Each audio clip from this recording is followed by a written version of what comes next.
Everyone was telling me, why are you doing file sharing? It's already been done. And then 6 years later, we were acquired by Citrix for almost $100 million. That's Jesse Lipson, the founder of Sharefile. He bootstrapped that company, so that $100 million made a big impact. If you're working on a problem that seems to be already done and VCs are telling you one thing, but the market's telling you that there's a pain, always prioritize the market. Listen to what he did. How are you going to beat Microsoft and Google when they do it? I didn't really have great answers to those questions, but what I did see is that if I went to a cocktail party or something and said, we've got a solution that helps you transfer files that are too big for email, a lot of people said, oh yeah, I've got that problem. Kind of from the bottom up, I saw this demand. So I was like, hey, I never thought Sharefile was going to be as big as it was, but I was like, I think I can get customers. Even if Google ends up building a really successful solution, I still think I can build a business out of this. We go under the hood on his go-to-market strategy, product decisions, and how he was able to A/B test along the way, then ultimately his decision to sell to Citrix for nearly $100 million. Incredible episode. Thank you, Howard Lerman, founder of Yext, who's been on the podcast before, for the intro. Boom. Hey, welcome to Sit Down Startup Founder Podcast. I'm your host, Adam O'Donnell, former founder and VC. I now work at Zendesk for Startups, where we offer 6 months free use of Zendesk for qualified high-growth companies.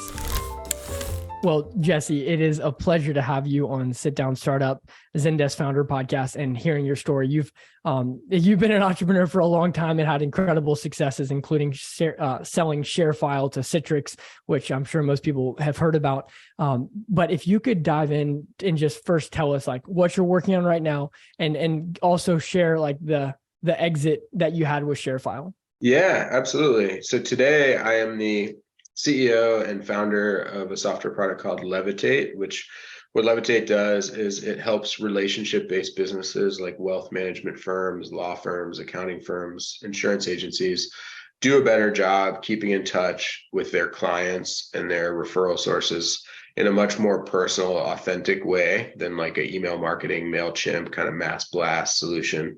So we saw a gap in the market where there's tons of sales and marketing solutions that are out there, but nothing that we felt did a good job for those relationship-based businesses that really rely on keeping in touch in an authentic, personal way and staying top of mind versus a traditional direct response, more pipeline-driven sales approach. So that's what I'm doing today. But Sharefile was my previous company, and so I founded that back in 2000. It was actually the end of 2005. And, I can give you a little bit of the story there if you want, kind of the quick 5-minute thumbnail of Sharefile, how it came to be. I would love it. Yeah. So my background is actually philosophy. I was a philosophy major at Duke. And so I didn't think I would be a tech entrepreneur. I thought I was going to be a philosophy professor, but I graduated college in 2000, kind of right around the time the dot-com bubble was bursting. Took a job with a startup as the first employee at a 3-person company, and just kind of got into programming as a hobby and just started doing Google searches, learned how to build websites, did some freelance work. Eventually, a little bit less than a year later, I decided to start my own website design and development firm. So we were just a services firm that would build websites and software. Did that for a couple of years, got better at software development, and eventually decided I want to build a product. And so I ended up kind of spinning out of the website company and building Sharefile. I had a few different product ideas at the time. One was a couple patents that I had on public key cryptography. I had a content management system, Sharefile, and another enterprise digital asset management solution that I built. So I was building all kinds of stuff because I was just having fun with it. And actually, of all the ideas I had, I talked to my friends, my trusted advisors. Almost no one advised me to pursue Sharefile because I was kind of like, I've got these 3 or 4 things. I've got to choose one. Otherwise, I can't really make any progress. No one really wanted me to do Sharefile because they were like, business file sharing, isn't that an idea out of the year 2000? It's been done before. How are you going to beat Microsoft and Google when they do it? And I didn't really have great answers to those questions, but what I did see is that if I went to a cocktail party or something and said, you have to kind of put yourself back in technology of 2005, but I would say, hey, we've got a solution that helps you transfer files that are too big for email. A lot of people said, oh yeah, I've got that problem. Like in my business, and FTP is just too technical. It's too hard for my clients, or I have to like courier a DVD to them or something like that. And so kind of from the bottom up, I saw that this demand. So I was like, hey, I never thought Sharefile was going to be as big as it was, but I was like, I think I can get customers, and even if Google ends up building a really successful solution, which I guess they have, I still think I can build a business out of this. So that was kind of where Sharefile started. And I decided I would take 2 years without a salary, just coded Sharefile up in a few months on my laptop and spent $100 on Google AdWords. And that was the beginning. And 6 years later, we were acquired by Citrix for almost $100 million. Man, that is really cool. I'm excited to kind of pull that apart with that. I know you're in the middle of your current startup right now with Levitate, and we should do another podcast in a couple of years as well on that incredible exit. Like, what a story, just like actually bootstrapping in the beginning.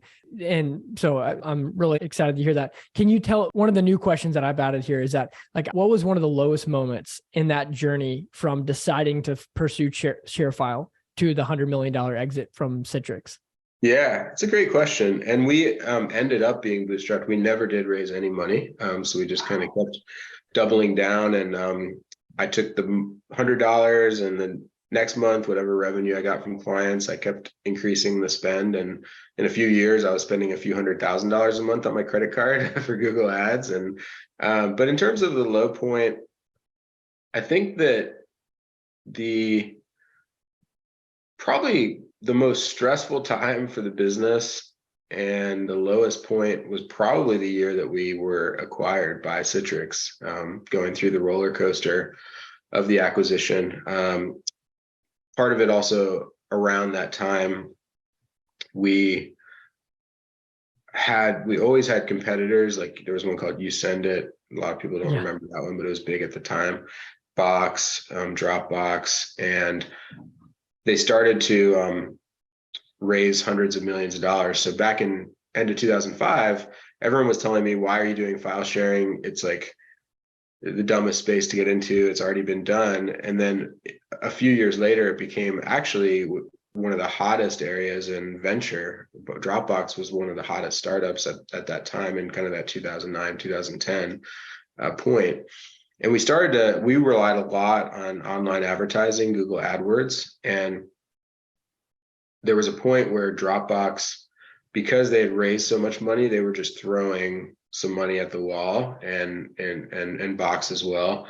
And we knew that what they were doing was not economically viable in the search market, but they were impacting us, because if they're making irrational bids ahead of us, it was impacting our ability to do business. And like, there's a saying that I like, which is, the market can stay irrational longer than you can stay solvent as a business. And that was what I worried about, is, hey, some of the spend is irrational, but they can afford to be irrational, and if they can seriously impact our business. And that was when I kind of realized we needed to do something. We needed to raise funding or get acquired or do something, because we had some players that had the ability to be irrational. And fortunately, I think after a few months of some of that spend, somebody over there noticed that it wasn't paying off for them. And then they just as quickly, they shut it off. But those were some existential moments that I had. And then, the other scary piece was just, as we were going through with Citrix,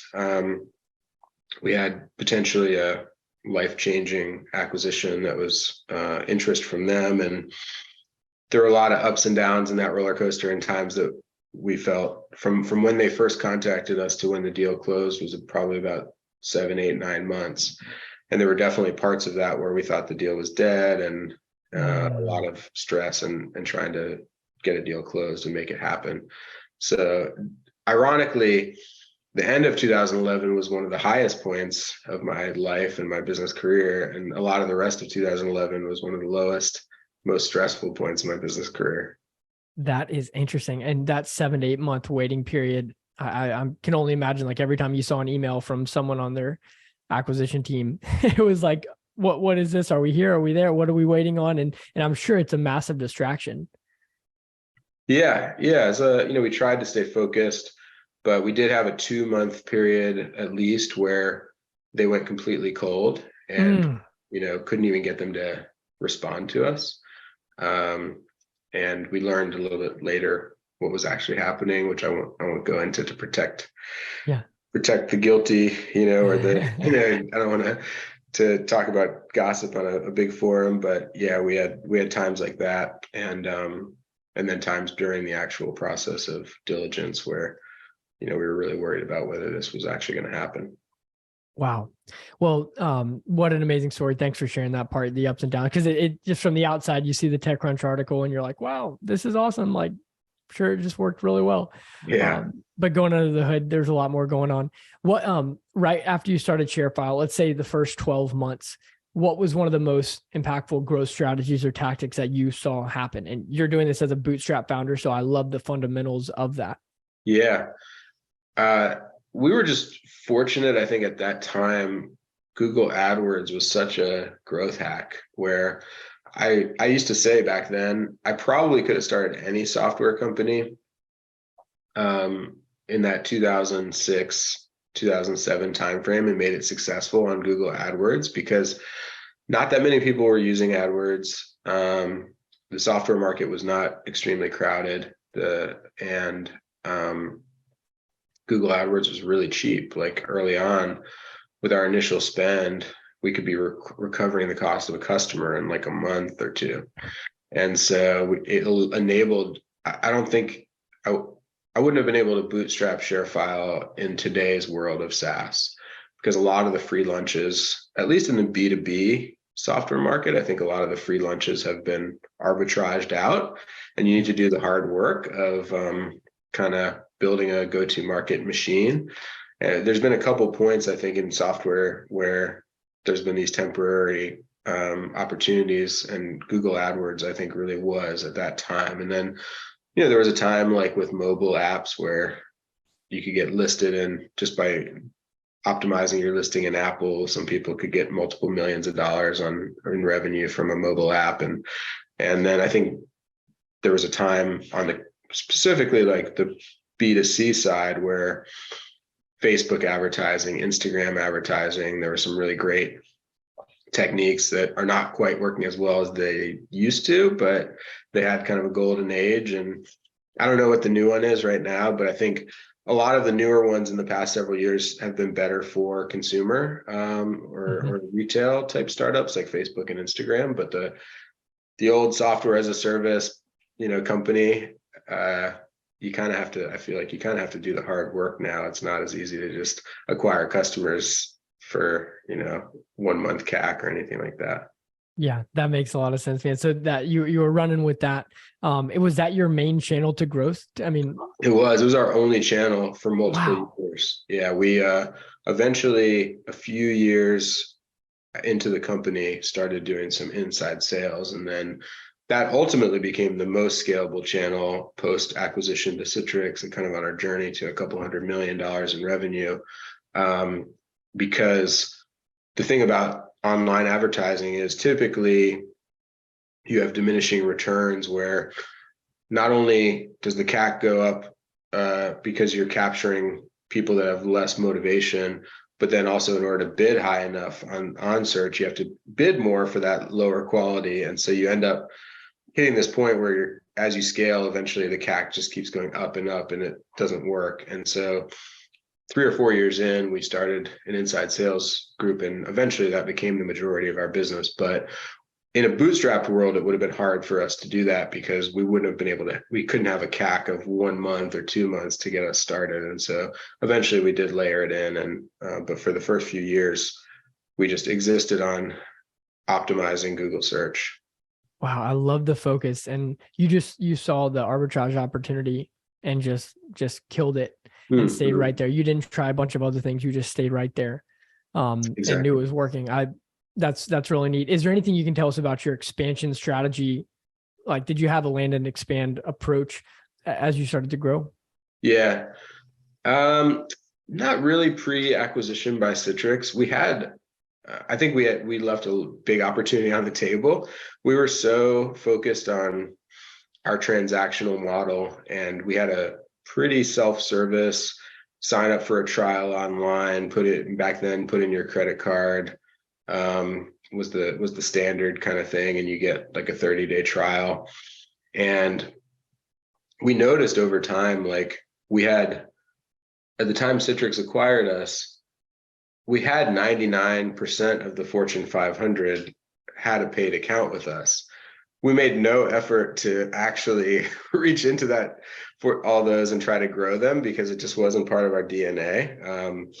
And so it was probably a big missed opportunity where if we had stayed independent for long enough, we probably would have started to do that kind of thing. But we really focused on small businesses. And in fact, I only got on a plane once in the history of Sharefile to visit a customer. And we only had one customer that was big enough that was paying us like $2,000 a month, which I think was Intel. And, but yeah, we'd be like, oh yeah, we have Microsoft. They're using it for something, even though they have competing product. They're like using Sharefile. We've got all these other ones. And I think the only one that we didn't have in the Fortune 500 was one. It was like a Berkshire Hathaway company or something like that that had like 10 employees, and we never were able to get them. But yeah, so unfortunately for us, I guess we never really did. And I think that back in this era of like 2005, 2010,